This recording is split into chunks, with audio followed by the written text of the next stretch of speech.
एह दुनिया में जेकरा से ढेर लगाव हो जाई, वो रिश्ता ठीक नहीं रही, ऐसन घाव हो जाई कि फिर ठीक नहीं रही, ऐसन घाव हो जाई।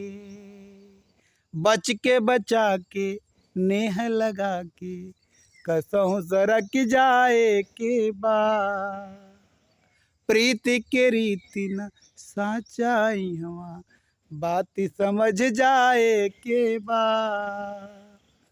शहर कॉलोनी गांव देहात में फैलत जाता रोगवा हो, मौसम बदले 3 माह में 3 दिन में लोगवा हो।